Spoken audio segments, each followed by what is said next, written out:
Oke, baiklah. Di sini saya akan membahas tentang sistem informasi manajemen sekolah.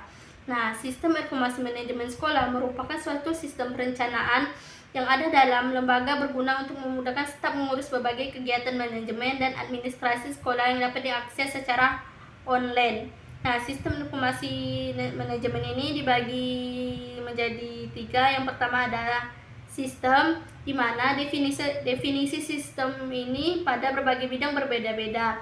Tetapi secara sederhana, sistem ini diartikan sebagai suatu kumpulan himpunan dari unsur komponen variabel yang terorganisasi dan saling berinteraksi, saling bertergantungan satu sama lain dan terpadu.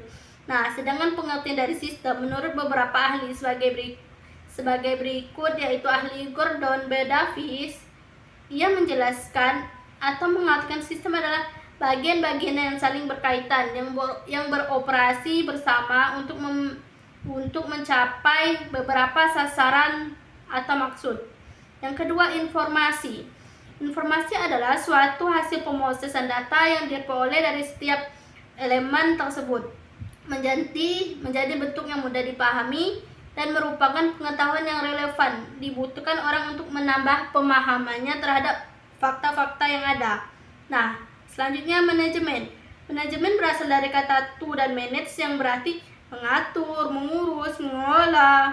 Manajemen terdiri dari proses kegiatan yang dilakukan oleh pengelola perusahaan seperti merencanakan strategi, tujuan, dan yang mengarahkan tindakannya untuk mengorganisasikan, memperkoordinir dan mengendalikan operasi untuk mencapai tujuan yang ingin ditetapkan.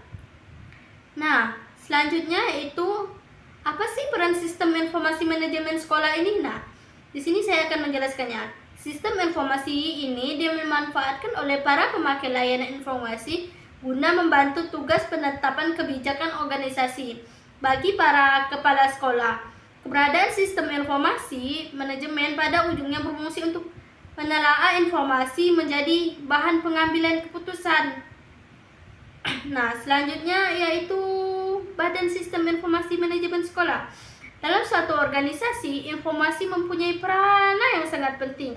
Kebutuhan terorganisasi dalam suatu informasi tergantung besar kecilnya informasi yang kita inginkan.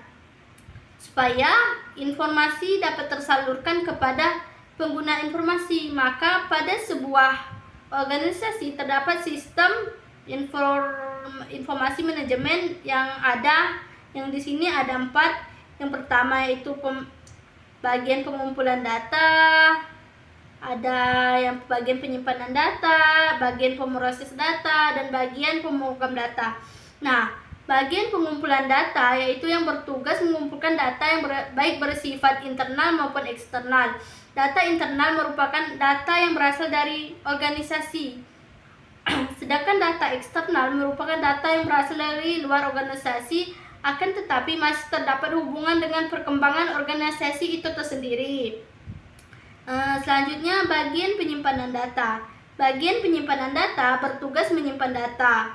Penyimpanan data sangat diperlukan karena tujuan utama adalah demi keamanan data. Apabila level-level manajemen membutuhkan data, baik data berupa bahan mentahan maupun data yang diolah, maka data dapat diambil digunakan sesuai kebutuhan yang akan digunakan. Selanjutnya bagian pemrosesan data yang bertugas memproses data dengan mengikuti serangkaian langkah atau pola tertentu sehingga data dirubah ke dalam bentuk informasi yang lebih berguna. Pada pemrosesan data ini bisa dilakukan secara manual ataupun bantuan mesin. Nah, tapi menurut saya sendiri, bagian pemrosesan data ini lebih baik dengan bantuan mesin karena lebih dapat membantu kita. Jika kita menggunakan manual, itu lebih susah menurut saya. Kita harus mencatat dan lain-lain. Jika ada yang menanyakan data tersebut, kita harus membuka buku dan mencari namanya satu-satu. Nah, ketika kita menggunakan mesin, kita hanya mengklik. Misal seseorang ingin mencari data tentang apa, kita hanya tinggal mengklik dan menemukan data tersebut. Selanjutnya bagian pemrogram data. Apabila sistem informasi manajemen sudah memiliki perangkat komputer, maka bagian pemrogram data disebut pemroges, yaitu kelompok ahli yang bertanggung jawab atas penyusunan program untuk diberikan kepada perangkat komputer. Selanjutnya, di sistem informasi manajemen sekolah ini tersendiri terdapat faktor pendukung dan faktor penghambatnya. Adapun faktor pendukungnya ada 3, yaitu sumber daya manusia, teknologi, dan relasi. Kenapa sumber daya manusia dijadikan faktor pendukung? Karena dalam melakukan sistem informasi manajemen ini kita membutuhkan seseorang atau sumber daya manusia yang sebagai penanggung jawab atau perencana pengembangan sistem informasi pada lembaga ini. Teknologi. Kenapa teknologi juga sebagai faktor pendukung manusia? Teknologi yang dimaksud di sini adalah kayak semua yang termasuk dalam infrastruktur sistem informasi, termasuk perangkat lunak, perangkat keras yang digunakan bersama-sama dalam proses operasional lembaga pendidikan. Selanjutnya ada relasi. Maksud relasi dalam pembahasan ini adalah hubungan sistem informasi dengan pihak manajemen lembaga pendidikan sebagai pengambil keputusan. Menjalin relasi berarti membagi risiko dan bertanggung jawab bersama-sama gitu dalam melaksanakan sistem informasi manajemen ini. Selain ada faktor pendukung, sistem informasi manajemen juga ada faktor penghambatnya, di antaranya ekonomi, politik, dan waktu. Kenapa ekonomi bisa menjadi faktor penghambat? Karena dalam permasalahan ekonomi, misalnya ini di segi biaya gitu. Kadang untuk melakukan sesuatu kita harus memerlukan biaya yang besar. Kenapa politik juga termasuk? Karena dalam melakukan perencanaan atau kegiatan yang ingin berkaitan dengan sekolah, politik tidak boleh ikut campur dalam melakukan sistem informasi manajemen ini. Yang selanjutnya waktu. Kita harus membutuhkan waktu yang banyak atau lambat untuk melakukan kegiatan sistem informasi manajemen sekolah ini.